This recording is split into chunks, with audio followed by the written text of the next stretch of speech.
Thank you for standing by. Welcome to the Merck & Company, Inc., Rahway, New Jersey, USA, fourth quarter sales and earnings conference call. At this time, all participants are in a listen-only mode until the question and answer session of today's conference. At that time, if you'd like to ask a question, you may press star 1 on your phone and record your name at the prompt. This call is being recorded. If you have any objections, you may disconnect at this time. I would now like to turn the conference over to Mr. Peter Danbaum, Senior Vice President, Investor Relations. Sir, you may begin. Thank you, Shirley, and good morning, everyone. Welcome to the fourth quarter 2025 conference call for Merck & Company, Incorporated, Rahway, New Jersey, USA. Speaking on today's call will be Rob Davis, Chairman and Chief Executive Officer, Caroline Litchfield, Chief Financial Officer, and Dr. Dean Lee, President of Research Labs. Before we get started, I'd like to point out that we have items in our GAAP results, such as acquisition-related charges, restructuring costs, and certain other items that we have excluded from our non-GAAP results. There is a reconciliation in our press release. I will also remind you that some of the statements that we make today may be considered forward-looking statements within the meaning of the Safe Harbor provision of the U.S. Private Securities Litigation Reform Act of 1995. Such statements are made based on the current beliefs of our company's management and are subject to significant risks and uncertainties. If our underlying assumptions prove inaccurate or uncertainties materialize, actual results may differ materially from those set forth in the forward-looking statements. Our SEC filings, including Item 1A in the 2024 10-K, identify certain risk factors and cautionary statements that could cause the company's actual results to differ materially from those projected in any of our forward-looking statements made this morning. Merck & Company, Incorporated, Rahway, New Jersey, USA, undertakes no obligation to publicly update any forward-looking statements. During today's call, a slide presentation will accompany our speakers' prepared remarks. These slides, along with the earnings release, today's prepared remarks, and our SEC filings are all posted to the Investor Relations section of our company's website. With that, I'd like to turn the call to Rob. Thanks, Peter. Good morning, and thank you for joining today's call. Our company's purpose, to save and improve lives, guides everything we do. In 2025, we advanced key programs across all phases of development, furthering our mission to deliver transformative medicines and vaccines that will improve health outcomes for patients around the world. I'm very proud of the significant progress we are making. As we look ahead, we'll remain intently focused on bringing forward breakthrough science and innovation, which is the foundation for creating sustainable, long-term value for both patients and shareholders.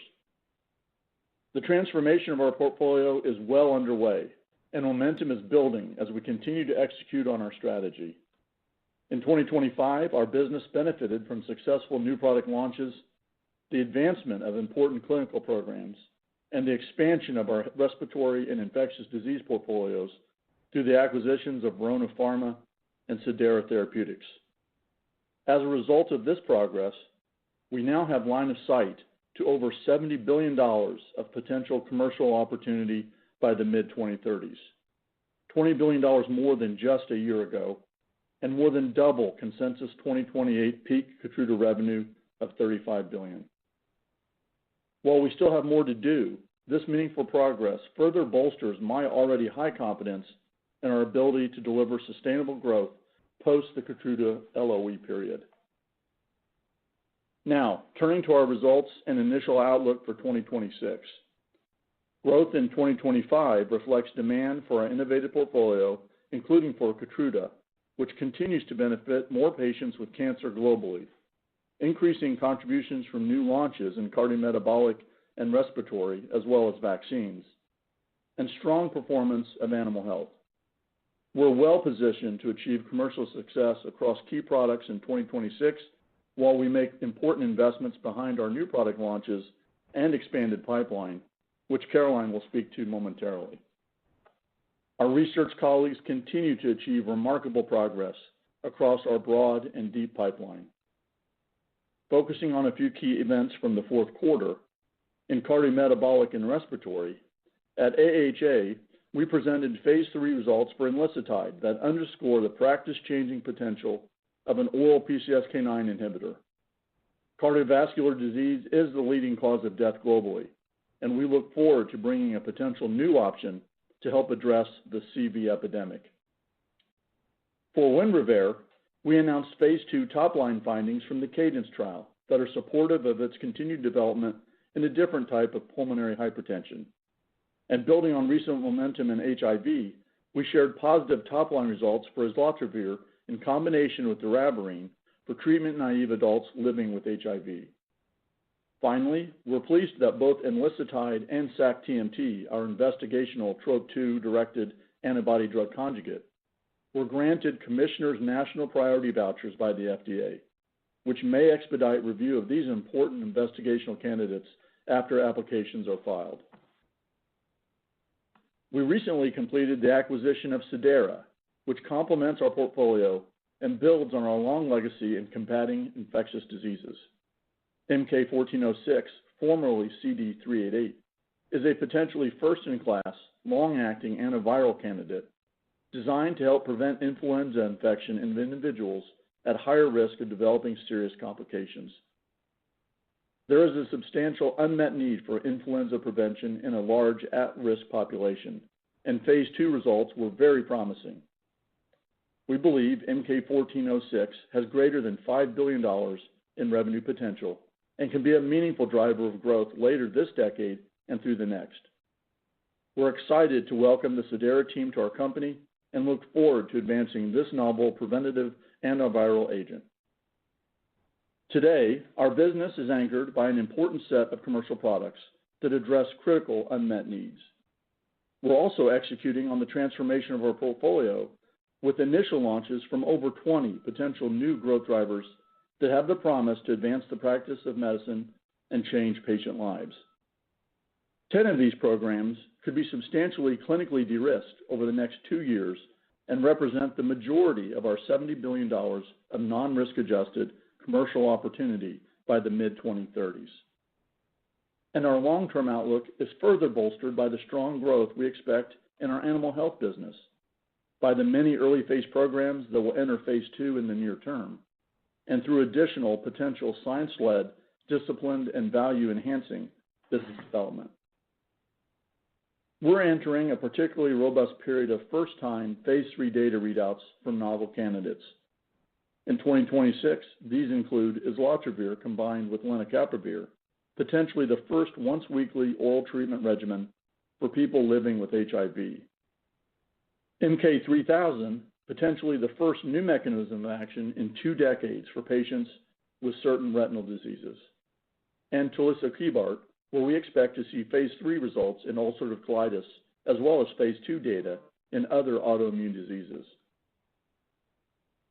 There is an even richer array of expected readouts in 2027, including Phase 3 results for sac-TMT, which we believe is a differentiated TROP2 ADC. For IDXD, our B7H3 antibody-drug conjugate, being studied in small cell lung cancer and other tumor types. For MK1406, as well as for a number of other important programs. In summary, we're successfully executing multiple product launches, making significant clinical advancements, and augmenting our pipeline with strategic business development. We're also making the necessary investments that will sustain our success over the long term. Our progress and momentum positions us to continue delivering on our purpose for patients and create durable value for shareholders. I want to recognize and thank our global teams for their commitment. While there is more to do, the actions taken, the progress we've made, and our continued disciplined execution provide me with strong confidence that we're well positioned for our next chapter of success. With that, I'll turn the call over to Caroline. Thank you, Rob. Good morning. As Rob noted, in 2025, we made meaningful progress in benefiting patients and customers around the world with our portfolio of innovative medicines and vaccines. Our business delivered growth driven by continued strength in oncology and animal health, as well as increasing contributions from new product launches. These results demonstrate the enduring strength of our business and give us confidence in our outlook as we enter a period with many new launches. Our commercial and operational execution enable us to invest in discovering, developing, and launching the next generation of innovations, which will drive long-term value for patients, customers, and shareholders.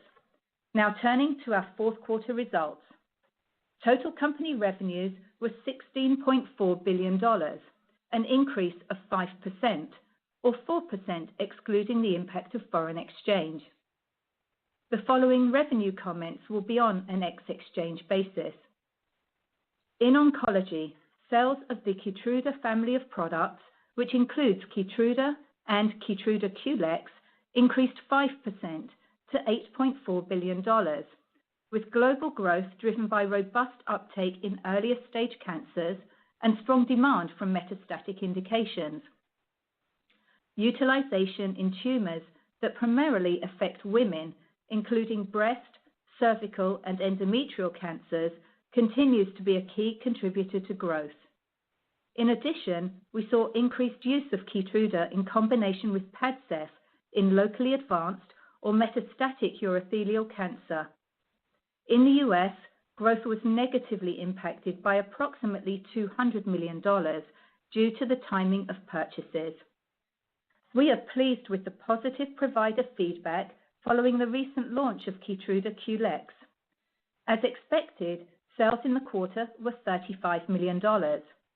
We look forward to having a greater impact on patients and healthcare systems following implementation of a permanent J-code in the U.S., which we continue to expect to occur in the beginning of April. Our broader oncology portfolio achieved another quarter of strong growth.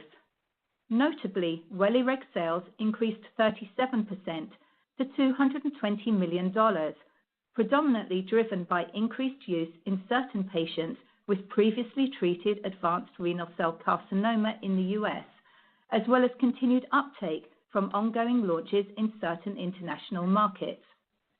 We look forward to potentially reaching more patients with renal cell carcinoma following positive data from the LIGHTSPARK 11 and 22 studies.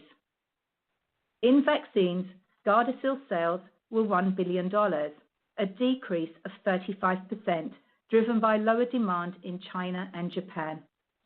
Other international markets grew 8%, benefiting from the timing of purchases. In the U.S., sales grew 7%, largely due to price. In pneumococcal, the Capvaxive launch continues to progress well, with sales of $279 million, driven by demand from both retail pharmacies and non-retail customers, including uptake from increased seasonal immunization activity in the U.S. In RSV, Influenza sales were $21 million. Initial uptake has been constrained by a lower than expected infant immunization rate, coupled with high levels of total RSV monoclonal antibody inventory in the market. In cardiometabolic and respiratory, Winrevair continues to have a positive impact for patients with pulmonary arterial hypertension. Global sales were $467 million, a reflection of the continued strong demand for this important treatment. In the U.S., more than 1,500 new patients received a prescription and over 27,000 total prescriptions were dispensed. We also saw an increase in the proportion of patients whose background therapies do not include a prostacyclin. Outside the U.S., we continue to progress with securing approvals and reimbursement. We are excited to build upon the successful U.S. launch of Ohtuvayre, a maintenance treatment for adults with COPD with a novel mechanism of action. In the quarter, sales were $178 million, reflecting revenues following the acquisition of Verona on October the 7th. We delivered strong growth in new patient starts and total patients treated. We also saw physicians prescribe Ohtuvayre to more of their patients and an increase in the total number of prescribing physicians. As a reminder, we expect seasonality in the early part of the year as Medicare deductibles are reset. We are making investments to maximize the ongoing launch in the U.S. and look forward to benefiting more adult patients with COPD. Our animal health business delivered another quarter of strong growth, with sales increasing 6%.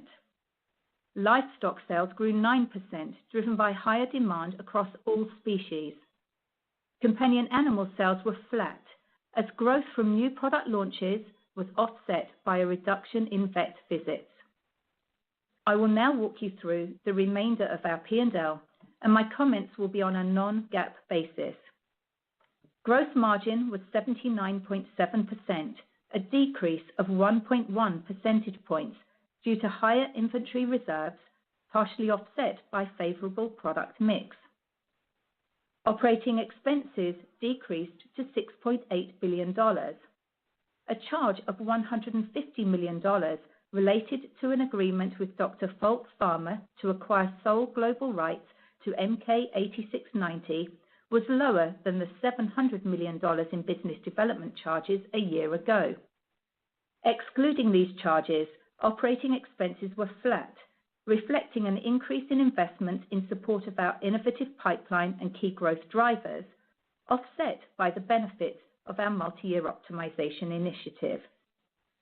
Other expense was $226 million. Our tax rate was 15.4%. Taken together, earnings per share were $2.04. Now turning to our 2026 non-GAAP guidance. We expect revenue to be between $65.5 and $67 billion, representing growth of 1 to 3%, including a positive impact from foreign exchange of approximately 1 percentage point using mid-January rates. Our gross margin assumption is approximately 82%. Operating expenses are assumed to be between $35.9 and $36.9 billion, which includes a one-time charge of approximately $9 billion related to the acquisition of Sedera. As a reminder, our guidance does not assume additional significant potential business development transactions. Other expense of approximately $1.3 billion includes financing costs for Sedera and Verona. We assume a full-year tax rate between 23.5% and 24.5%, which reflects the non-tax deductible one-time charge for Sedera. We assume approximately 2.48 billion shares outstanding.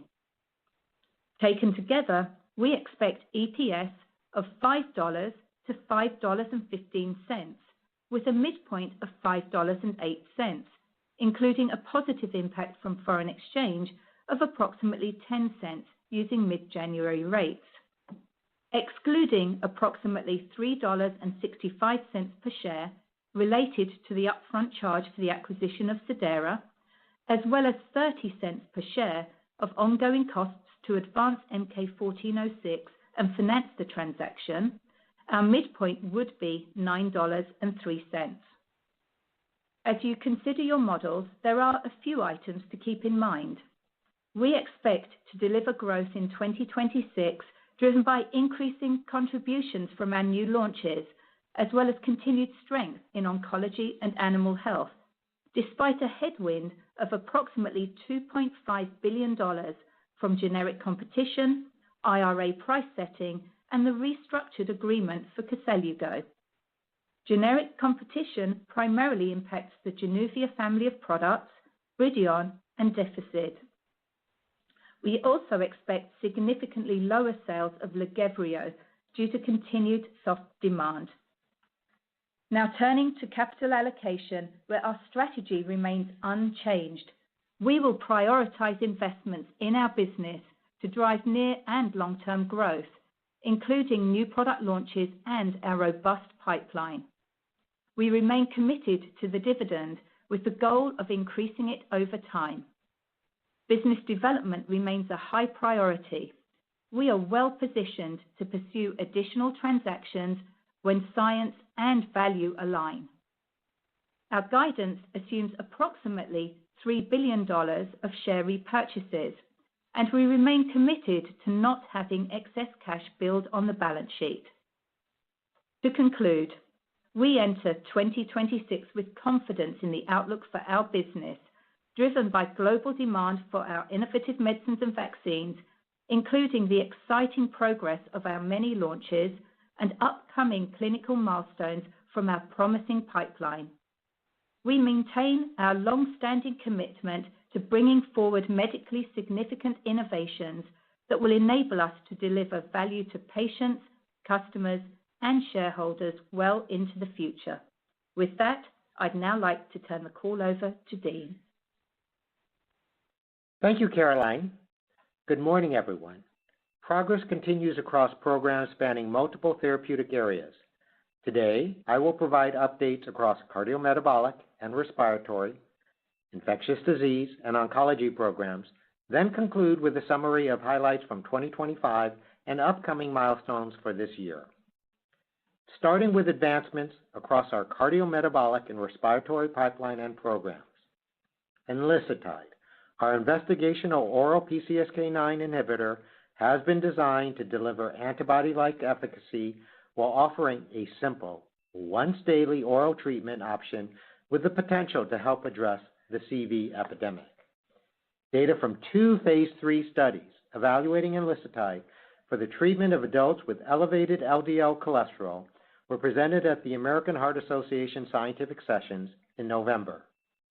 In both the Coral Reef Lipid Study, which included a broad population of adults with or at risk for atherosclerotic cardiovascular disease on background lipid-lowering therapies or with statin intolerance, and the Coral Reef HeFH study in adults with familial, heterozygous hypercholesterolemia, enlicitide demonstrated statistically significant, sustained reductions in multiple atherogenic factors including LDL-C, ApoB, non-HDL-C, and Lp(a). The findings from the Coral Reef HeFH were published in the Journal of the American Medical Association, and from Coral Reef Lipids have been accepted to the New England Journal of Medicine. In addition, positive results of the 3rd phase 3 trial, Coral Reef Add-on, evaluating enlicitide comparing to other oral non-statin therapies in adults with hypercholesterolemia and treated with a statin, will be presented at the American College of Cardiology Congress in March. The phase 3 Coral Reef Outcome Study is ongoing and fully enrolled.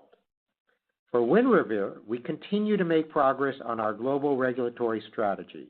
Last month, the European Commission approved an expanded indication in adults with pulmonary arterial hypertension with WHO functional class 2, 3, and 4 based on the phase 3 Zenith study.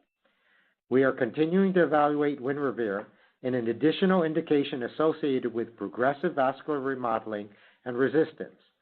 The phase 2 Cadence study met its primary endpoint, achieving statistically significant and clinically meaningful reduction of pulmonary vascular resistance compared to placebo in adults with combined post- and precapillary pulmonary hypertension due to heart failure with preserved ejection fraction. These findings support proof of concept which will inform a phase 3 program in this population. Detailed results will also be presented at the American College of Cardiology Congress in March. Next, to infectious disease. Last month, we completed the acquisition of Cidara Therapeutics. The scale of the ongoing seasonal flu outbreak in the Northern Hemisphere reinforces the threat posed by influenza, the corresponding burden on healthcare systems, and importantly, the need for improved prevention strategies specifically for those individuals at high risk of serious complications.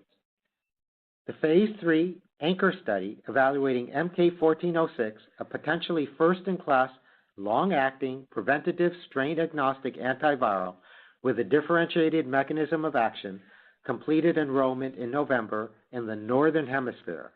In parallel, we will enroll participants in the Southern Hemisphere to ensure the collection of a robust dataset spanning a broad patient population, including adults who are immunocompromised, and to capture additional data on diverse circulating strains. Furthermore, it is also important for the study to encompass those who have been vaccinated against the flu and those who have not. Turning to HIV, in November, we announced positive top-line results for our investigational once-daily, single-tablet, 2-drug regimen of doravirine and islatravir, a next-generation nucleoside analog leveraging translocation inhibition from a phase 3 study in previously untreated adults with HIV-1 infection. This is the first two-drug regimen without an HIV integrase strand transfer inhibitor to demonstrate non-inferior efficacy and safety versus the broadly used three-drug INSTI-based regimen, Biktarvy.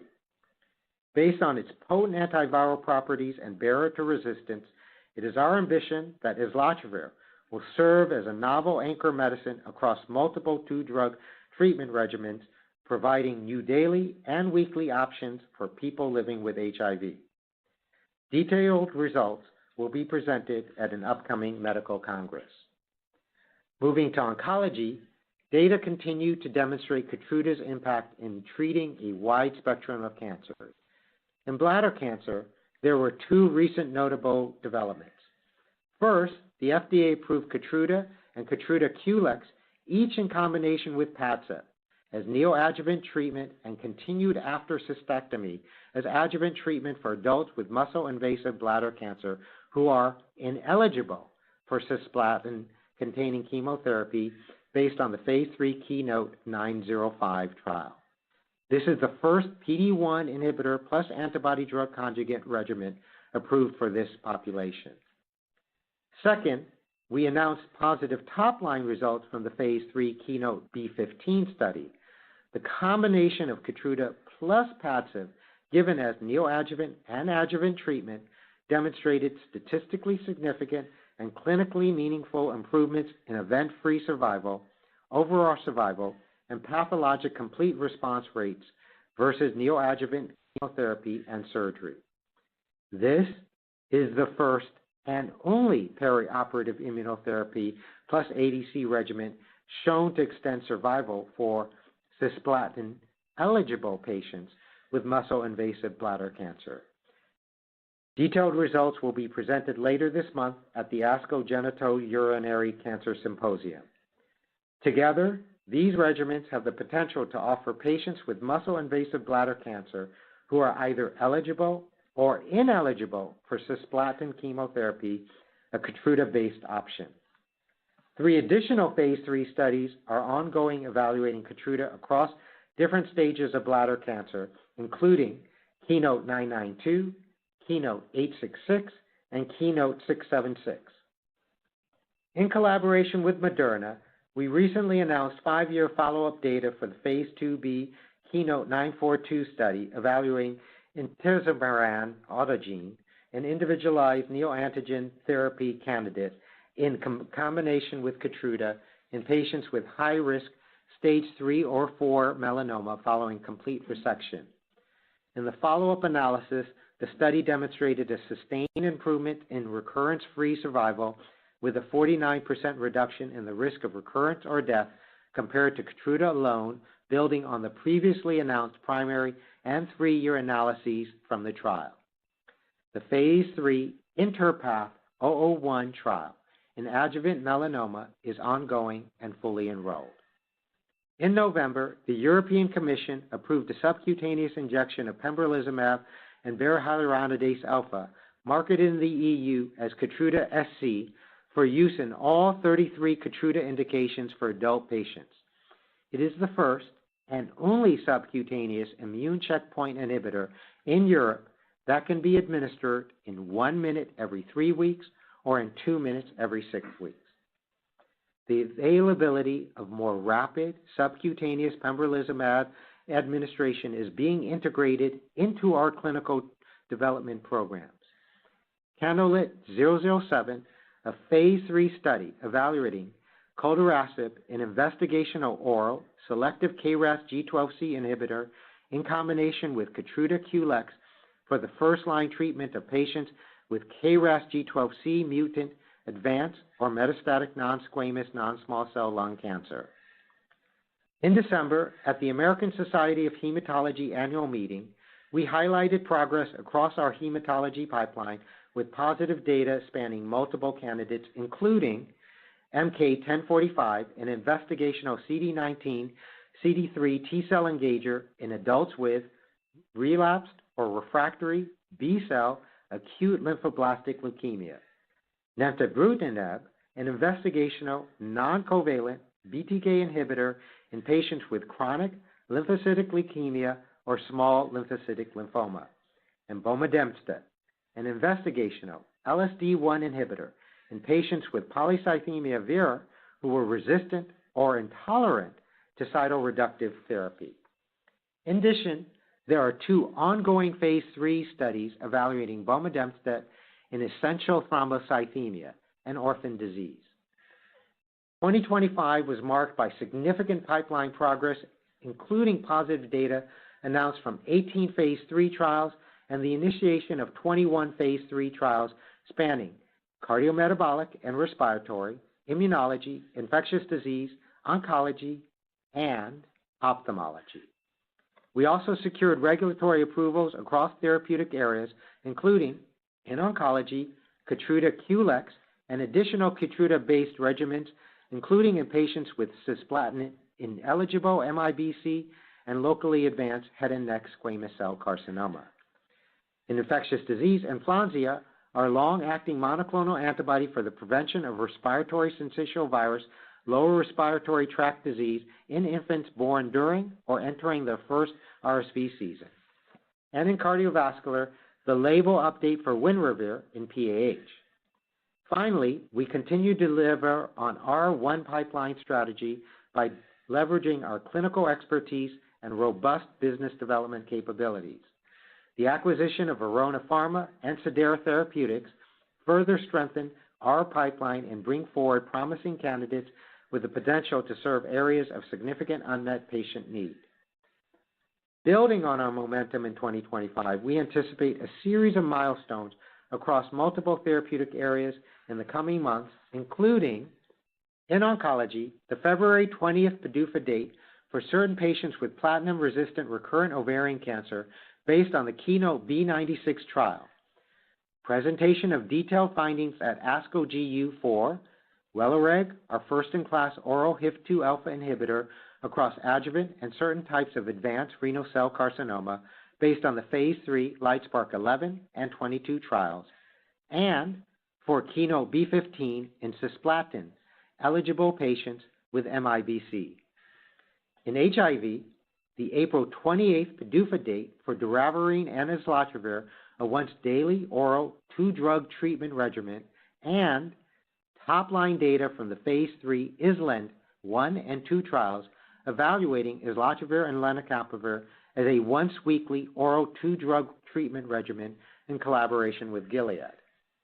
In cardiometabolic and respiratory, the presentation of detailed results at ACC in March.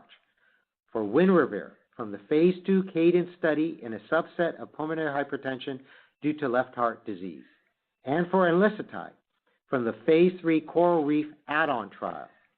In immunology, data for tulisokibart, our TL1A inhibitor, based on the phase 3 Atlas UC trial in ulcerative colitis, and phase 2 Athena study in SSC ILD. Finally, in ophthalmology, data from the phase 3 Brunella study of MK3000, our novel Wnt agonist being evaluated in diabetic macular edema, and the phase 2 Rioja study of MK8748, our potential first-in-class Tie2 agonist VEGF inhibitor being evaluated for the treatment of certain retinal diseases. We continue to advance our diversified pipeline with a focus on executing with speed and rigor. I look forward to providing further updates through 2026. And now, I turn the call back to Peter. Thank you, Dean. Shirley, we're now ready for Q&A. We have a hard stop today at 10 a.m., so I'd like to request that analysts limit themselves to one question, please. Ladies and gentlemen, if you wish to ask a question, please press star 1 on your telephone keypad. You may withdraw your question at any time by pressing star 2. If you're using a speakerphone, please pick up the handset before pressing the numbers. Once again, if you have a question, you may press star 1. And one moment, please, for our first question. Our first question comes from Mohit Bansal with Wells Fargo. Your line is open. You may ask your question.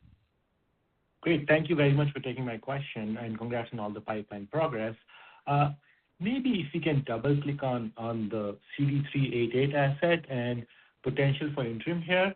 So the flu season appears to be strong this season, so it would seem like that event rates may be occurring ahead of the plan in the anchor trial. But we'd love to understand your thoughts around running the full trial. Is it based on generating robust data across 2 geographies, 2 seasons, or anything you are seeing from the event rates point of view in the ongoing trial? And should we expect an interim disclosure in March or after March or not? Thank you. Thank you very much. This is Dean. I do think your point about the relatively severe season, especially for many of us in the Northeast for the flu, demonstrates how important this month could be. We have completed enrollment in the Northern Hemisphere. I want to emphasize, as I said in the prepared, we are in parallel recruiting in this Southern Hemisphere. This is an event-driven trial. I want to have the right trial size. I want the powering of the assumptions. But most importantly, I need to make sure that I have strong data throughout a series of subpopulations that will be important for the future label. So at this time, we have not spoken communication plans following IA, but we're excited about this first-in-class, once per season, strain-agnostic antiviral agent, which I think will have increasing need as the years go by. Great. Thanks, Mo. Next question, please. Thank you. Our next question comes from Akash Tewari with Jefferies. Your line is open. You may ask your question. Hey, thanks so much. Are there any plans to explore sac-TMT in a first-line NSCLC setting in PD-1 low-expressing patients or head-to-head against the Keynote 189 regimen, given some of the emerging data you're seeing out of China? I'm kind of curious why your TROP2 development strategy seems to be relatively conservative versus what AstraZeneca and Daiichi are exploring, especially if you have a differentiated asset. Thank you. Thank you very much for that question. So as we've said repeatedly, we think this is a workhorse ADC. We also think that, I look at the HER2 field and I sit there and I go, you just change the linker and the payload and all of a sudden you have very different readouts from an antibody drug conjugate. And so we think sac-TMT has a potential to be best-in-class TROP2-directed ADCs. What I would say when you talk about the ambition, we have 16 phase 3 studies, 11 that we view are first-in-class. The other 5 are differentiated. So I think we're very ambitious with our sac-TMT program. In relationship to the specific question, in relationship to non-small cell lung cancer and breast cancer, we think that we have differentiated approaches to others. But most important, we also have it in tissue types and tumor types where we are hoping to be first. So I would challenge a little bit the characterization that we do not have a robust and ambitious program. We have 16 phase 3 studies. Right. Thank you, Akash. Next question, please, Shirley. Thank you. Our next question comes from Alex Hammond with Wolfe Research. Your line is open. Thanks for taking the question. So consensus currently anticipates Keytruda's U.S. LOE to occur in 2028. However, Merck's SEC filing suggests potential for 2 additional patents that expire in 2029. So I guess, how should we model the IP runway for Keytruda, and how should we think about the timing associated with QLEX's ramp prior to Keytruda's IV biosimilar introduction? Yeah, thanks for the question. As you look at the intellectual property situation for Keytruda, there was, when the original invention was filed for approval with the patent office, there were actually 4 patents that made up the patent estate that was the original innovation. One of those is the compound patent, which expires December of 2028. 2 of those, one a method of making patent, actually is extended out to May of 2029, and the second one, a method of use patent, goes out to November of 2029. And so as we looked at this, initially we were conservative in our assumptions and always based off the compound patent, always though with the intent that we would defend the entire patent estate. I think what has evolved over time is that as case law has emerged, our confidence that we will be able to defend those additional 2 patents has grown, and thus there is a potential that you're going to see protection actually make it through either May or November of 2029. For planning purposes, we continue to assume 2028 because I think that's the conservative assumption. We'll have to see where it goes. And I would also remind you that we do face the IRA as of the beginning of 2029. As we think about the QLEX adoption, we continue to think we're going to see 30 to 40% adopted as you get out to 2028, and we will drive that as high as we can. And as you know, we have priced this to drive for the adoption from Keytruda IV to QLEX. So that will continue. That strategy is underway, and frankly, whether it's 28 or 29 does not change the strategy we're following. Great. Thanks, Alex. Next question, please. Thank you. Our next question comes from Evan Seigerman with BMO Capital Markets. You may ask your question. All right, thank you so much for taking my question. I want to touch on the HIV data that you were discussing. Can you just contextualize the importance of a dual regimen versus the standard of care bictegravir or Biktarvy, and kind of what's the feedback in more broadly unmet need for a dual regimen versus the standard of care triple? Thank you. Yeah, so thank you very much for that question. So as you highlight, we're really excited about islatravir because we really think it's a next generation nucleoside analog that leverages a unique mechanism of translocation inhibition that gives it high potency and a high degree of resistance. In relationship to 2 drugs and 3 drugs, there have been always a need for different options. You see it already. There is a 2-drug regimen out there in relationship to 3-drug, and there have been considerable switching that occurs in this patient population just as a general rule. So the ability to send a different sort of repertoire of compounds, especially if you can spare the integrase, would be potentially very important. For some people, that's often viewed in light of metabolic and long-term issues with HIV treatment. So I think there will be an excitement of having a 2-drug combo without an INSTI backbone.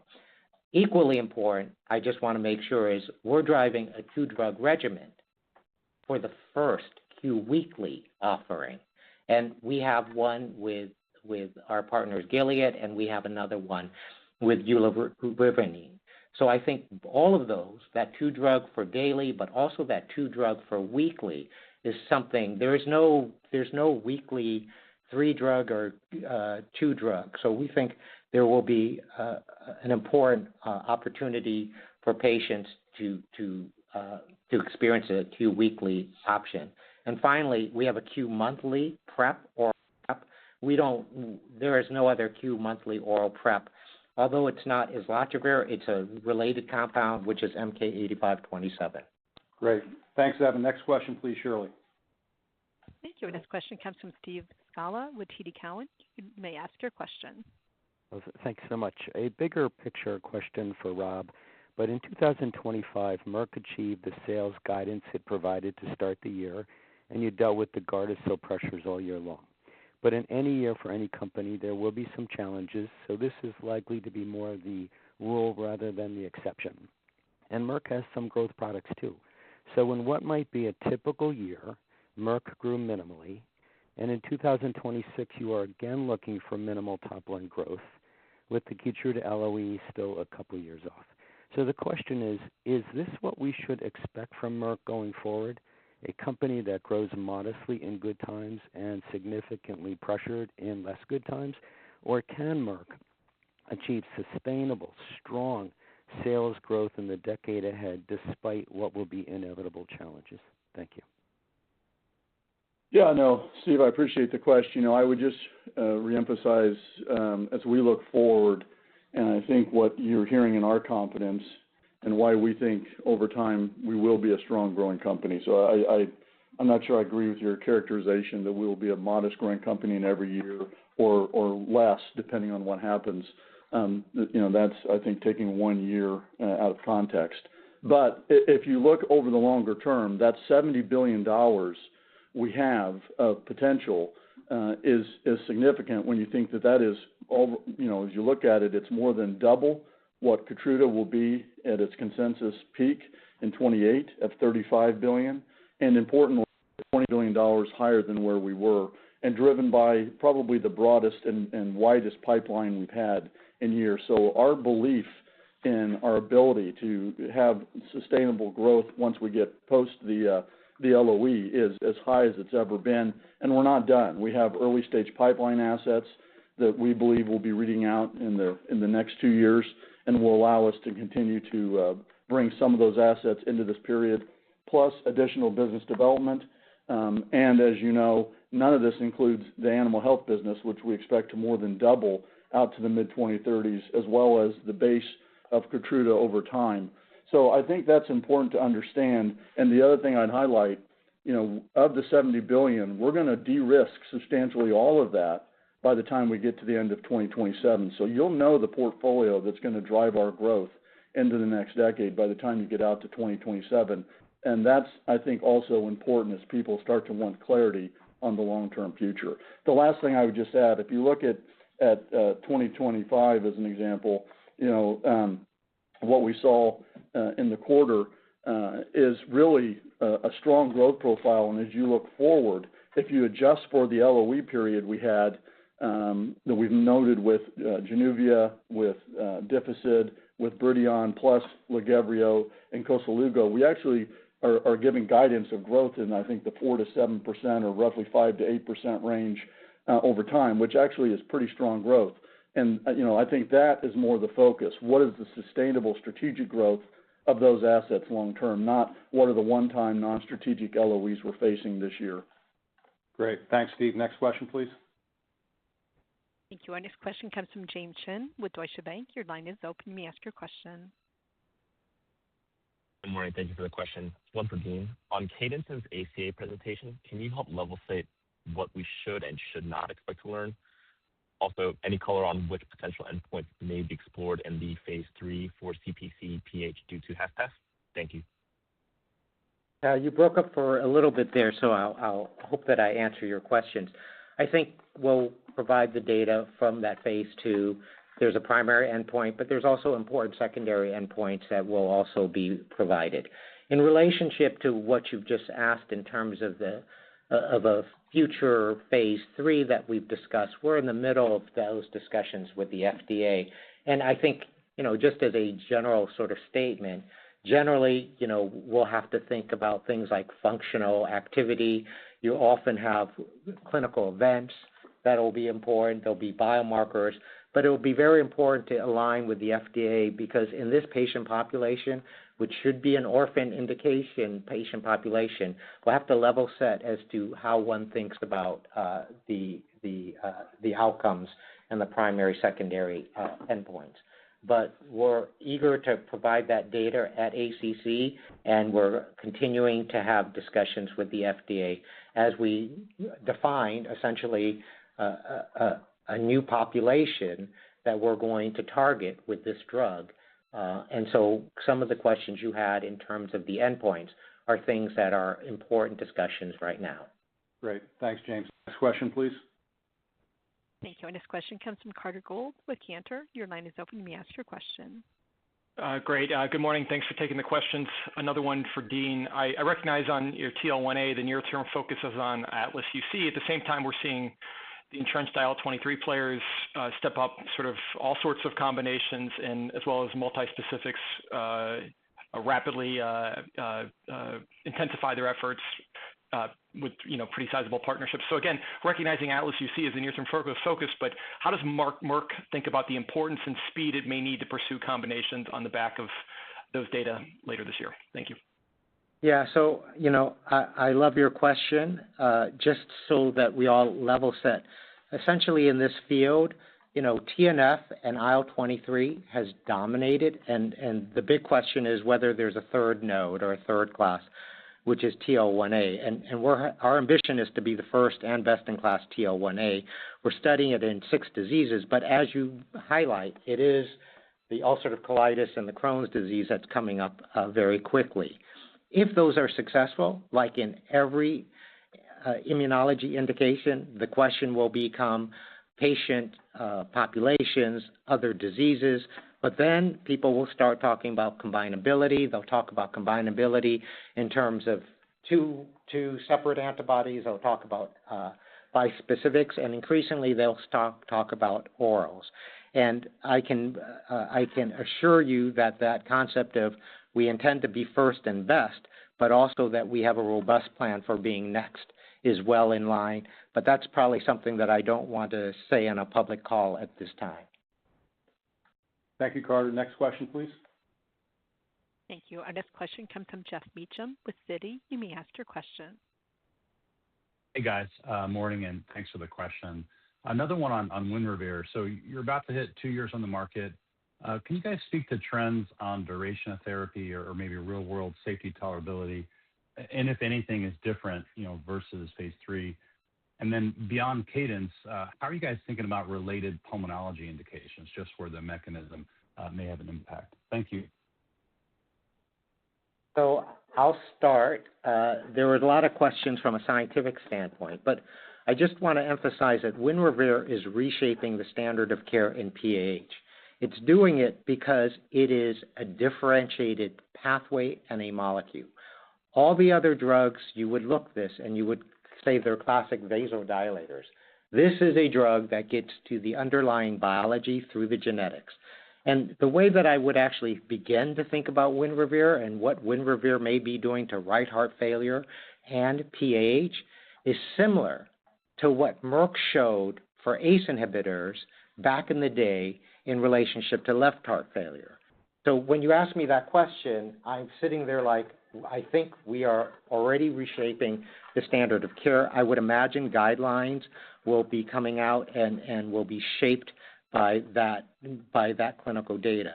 In relationship to adverse effects and long-term treatment, I actually just came from a tour in Texas of sites, and they're quite bullish on not only the drug but also the sustainability and the concept that all of a sudden they begin in their minds talking about blunting cardiac remodeling. So that's with this. We are advancing in relationship to heart failure, as the previous question did in cadence. But I love your question because much of it is focused on what is the stress on the right heart. And as you point out, there could be pulmonary indications where you get pulmonary hypertension that we have to think carefully about where and when to use this drug. But there are investigators who have posed that question to us. And they also pose the question that when you look at PAH, there's different patient populations, but quite a number of them have connective tissue disorders. So they immediately go, connective tissue disorders are also related to pulmonary fibrosis and other pulmonary disease. So those are discussions, and those are things that people are exploring as we speak, and we will see some of those data, and that will guide our decisions in the future.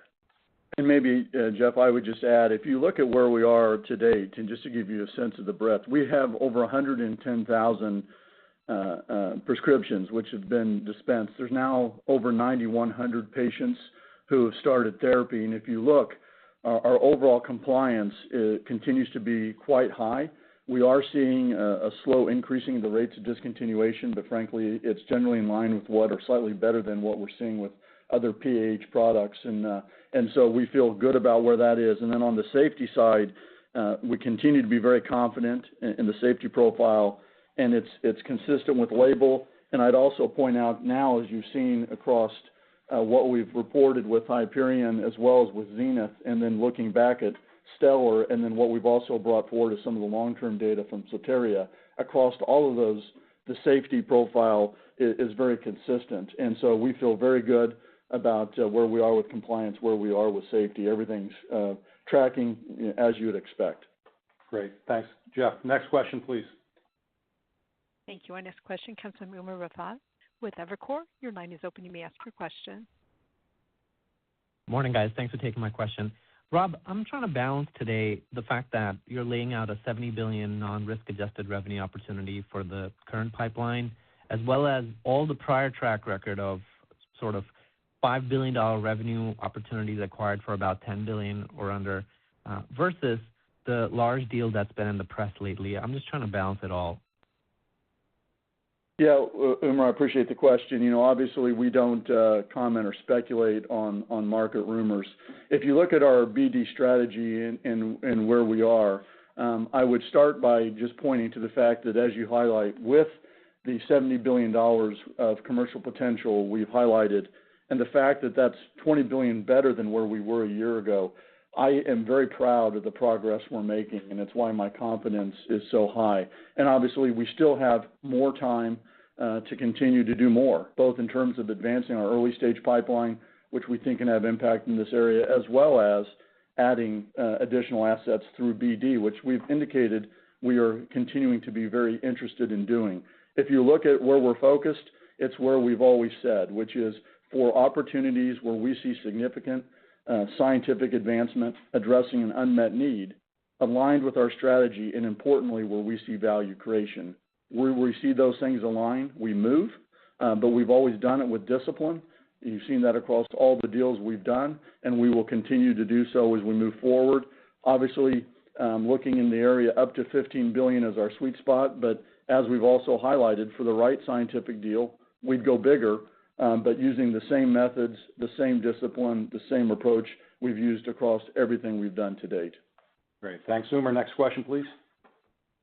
Thank you. Our next question comes from Chris Schott with J.P. Morgan. You may ask your question. Great. Thanks so much. Just on MK3000, it's obviously a new mechanism, but also listed as one of your key near-term products for de-risking that $70 billion.